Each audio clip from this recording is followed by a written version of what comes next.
a bitch. Hello everyone, today I'm going to be discussing and ranking the kills from Scream 1 through Scream 6. Oopsie, editing ran long, so this video will be a two-parter. You gotta have a sequel. Scream is my favourite franchise of anything, of any genre, of anything. I'm excited to be doing this. I just rewatched all 6 films for this, and the thing about the Scream films is they're not really known for their kills, or like the creativity of the kills, you know what I mean? It's usually just like a knife stab, so it'll be interesting to see the shake up, because my previous one was Final Destination, which had a lot of kills that were creative, and the list was very top heavy. I'm wondering if this will really compare. I know the later films get really sick with the kills, but early on it's hit or miss sometimes. Anyway, also I'm not going to be covering the TV series. It's not great, but I love it, and maybe I'd cover it in the future, but we've got enough to cover with just the films alone. Okay, so we got Casey. Casey's there's a reason it's considered just one of the best deaths in horror, period. It's one of the best opening scenes, period. It sets the tone really well, and for a lot of people that's their favourite scene in the film, and I can't really blame them. It's very well done. It's one of the more emotional scenes in the entire franchise. It's really well acted from Drew Barrymore, and just there's a lot of brutality to it, and it's really hard to watch. She plays it so well, just from kind of being flirty and stuff on the phone. So, you got a boyfriend? Why? You want to ask me out on a date? To when it gets dark and playing the emotional side of it, it's very well done. It's very well done. And I think, speaking of the performances, Roger L. Jackson does a really good switch as well from kind of non-threatening Hello? I'm sorry, I guess I dialed the wrong number. at the start to going full. You hang up on me again, I'll gut you like a fish, understand? Interesting thing about this is one of the scenes filmed with this slightly different mask, the original mask. It'll cut between that mask and the actual mask from the film, and it's weird. It is weird. I like that mask though. It's not as good as the one we ended up with, but I do like it. I should say I'm going to factor in the sequence to these. That's what I'm talking about, the surrounding and not just the death scene. But I'm at the death now, so when her parents are just out of reach and she can't get them. She can't speak. It's so sad. But if it was me, I'd just throw the fucking phone at the bastards, but eh. You think I can reach? Shh. Fucking hit me with the phone, dick! I mean, in fairness, you'd probably be too scared to think of shit. You'd just be like shitting them. And then the reach for the mask is so cool. And then finally, we see her fucking hung up outside the house. It would be a crime for me not to put her in standout, because she's probably the most iconic death from the franchise. Casey Becker, she just texted me in English. Not anymore. Okay, Stevens is fucked up. Steven, he's got censored as well, which is unfortunate, but he just got caught up, got his fucking chest like ripped open off screen. Unfortunately, it was censored, ripped. I like that in the moments before he's revealed, you can see him outside the window, just in the dark. I love that. That's just so sick. Okay, I'll give him, we get to see his like guts hanging out, so I don't know if I should give him below or average. I'll give him average, you know what, that's fair enough. Steve. Okay, Principal Henry was fucking insane in this film. He was not well. Fairness would be to rip your insides out. He just a bit weird, wasn't he? Yeah, he got a daytime death, which was rare for the first Scream. I think he got the only one that was set during the day. This also, I'm just starting this here for now. This also featured Wes Craven's cameo. Shits. What'd you call me? I like the scene where Ghostface jumps out from behind the door and attacks him. I like the shot of Ghostface in his eye, but it's just more stabbing, so I should probably just give it average, honestly. It's probably right here. It's nothing too groundbreaking. Okay, we got Tatum. Nobody here but us, chicken! If Casey's is not the most iconic one, I'd say Tatum's would be. That gets referenced a lot. I see that a lot about. To me, I do like it. I like it enough, but I wouldn't go as far as to call it a standout. It's a fun sequence and it's different from everything else in the film, but I feel like the dummy takes away from it, and also just I don't get the thought process crawling through the door. Maybe I've been like a bigger person all my life, so maybe that's it. I would just never do that. You can stay here. You're very iconic. Love Tatum. Nice welt, sweetie. Well, next up's Kenny. That's the interesting thing about Scream 1. It doesn't have that many kills. Because look at this. Because after this, it's Kenny and then it's the killers. You don't really realize that when you're watching it, but yeah. Okay, so with Kenny. I like Kenny's a lot, actually.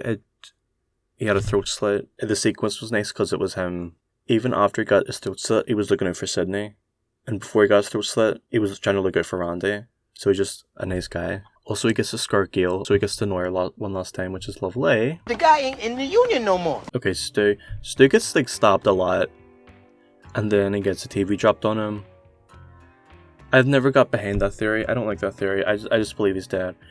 Even if he was alive, I would just think that would be too goofy to bring him back. Which apparently Scream 7's bringing him back in some form. Okay. The death itself is fun. The TV on the head. Schizo, cause Schizo is out. Okay, next up is Billy. This could just be my time to talk about the entire reveal sequence. It is just great. This death itself, though, I like it, but I feel like it is outdone by Richie later on. I'll just put him in average, to be honest. I don't know. It's just basic at this point. After watching all 6 of them, I feel like I'm a bit harsher with them. Not that harsh, because nothing's here yet. Stupid. Before I move on to Scream 2, between everyone, I'm going to do some honourable mentions to things I like and dislike in the films. So, I did enjoy the sequence with Sydney's first Ghostface encounter. That entire chase sequence was pretty fun. I don't know why Sydney had a program for the deaf on there, though. Was that common? I was not born in the 90s, so I do not know. Also weird to me how fast the cops got there. I also really like the dynamic between Tatum and Dewey because I feel like it is realistic and it's very funny too. And then obviously when Tatum dies, it's sad. So I just appreciate that dynamic in this one. He's my superior. Janitor's your superior. Okay, next up is Maureen. I appreciate that they didn't just repeat the first one and have it be just some girl in her house getting attacked. Choice to make it very public and have her death be very public. It was just really cool and really appreciated. Also, just the cinema set piece was very clever. I find I really like it. I'd honestly put it with this. It's very emotional. Also, I feel like Ghostface looks so good in that jacket. He really does. What's that about? Comment below, I suppose. You better loosen up that wrist. Next up is Phil Stevens. Phil is a little pervert. Disgusting pervert. You dirty little bitch, get into average. It's a fine sequence, I suppose. It's average. I like Phil and Maureen's dynamic, though. Again, I like that it was pretty public. I like the image of those two ghost faces in the urinals. It's fine. The kill itself is really what lets it down. It's just a single stab through the wall. The knife through the wall, I don't know if that's the most realistic, but alright. Also the noises, it sounded like it was Mickey making them noises. Mommy, I'll tell you, Billy, I'll tell you. But it did sound like Mickey or someone like that, just trying to emulate those noises, so the fact that he bought it, it's such a little dumbass. Black Eyed Peas. Okay, next up is CC Cooper. I like CC. CC did everything right for the most part. She tried to get help. She tried to go outside, you know. And the fact that Ghostface uses the information that she gave him against her, it's just so fucked up. Which I love. I do enjoy that. Who's this? Who do you think? Ted? Who's calling?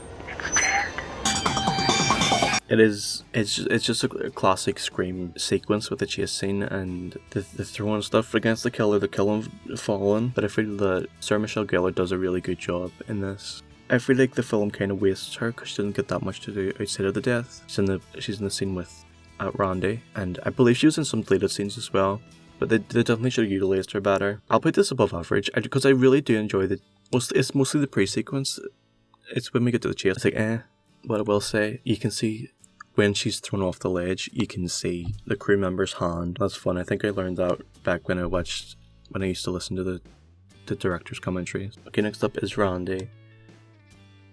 Randy's has a good sequence that is ultimately let down by the ending of it. He's one of the iconic characters from the franchise. I don't think that goofy ass ending with the music worked.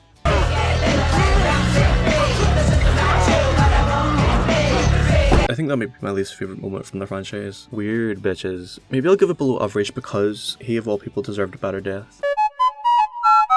Okay, next up we have Officer Andrews, who's single, a Gemini, but she thinks he's gay. Wasn't his mostly off screen? I think his was mostly off screen. They slit his throat off screen, I think. I'll give that bumhole. Oh my god, not me giving the fucking gay character a bumhole. That's so mean. If the boot fits. Next up we have Officer Richards. He's a Capricorn, divorced father of 2. His was better. It's weird. He warns Ghostface, which is a real problem characters in this franchise have, where they will warn Ghostface before attacking him. Stupidity leak. Yeah, this is fine for me, I suppose. Everybody wants to be Cat from Final Destination 2. Everybody. It was just a bit different. That's why it's going on average and not, you know, below. It was a bit different, but it's not quite these ones up here. Oh, next up's Holly. I feel really bad for Holly. She deserved a lot better than what she got. The sequence in the car, I would have rather her die in that, because that was a great sequence in my opinion. It was very memorable. The fact that she just got out the car and then was just standing awkwardly in the street and he jumped out and just stopped her a bit. I don't appreciate that. It's just a bit lame. I feel that the cooler the characters are, the cooler the deaths should be. Is that a crime? Well, yes! It is average. It's just average Scream, to be honest. They're just getting stabbed. That's the issue with this franchise. It's just people getting stabbed. What? Okay, next up is Aqui Derek. Aqui Derek. Poor Derek. He only got shot, didn't he? I feel good. Can't have a gunshot death in horror. Grow up. Rip Diva.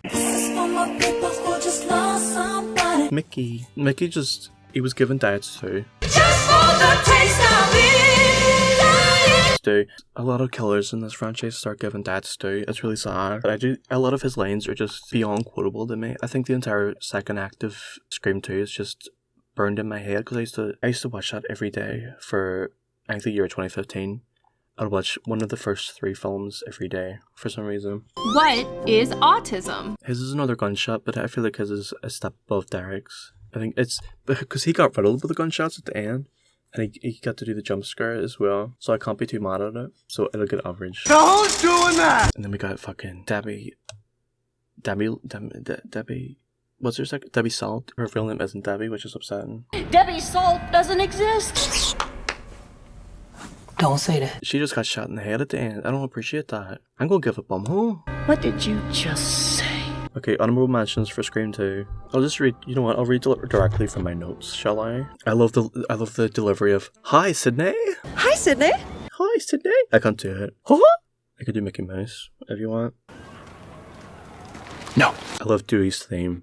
Dewey's theme is really good, and I love that they bring it back over the course of the franchise, and it wasn't made for this. They used that music temporarily. It was from a different film, and they just bought the rights to use it, I suppose. I like that Dewey becomes a brother figure for Sydney in this one. Very sweet. The Dewey and Gale relationship, it's all about Dewey. He is the MVP of this film, to be honest.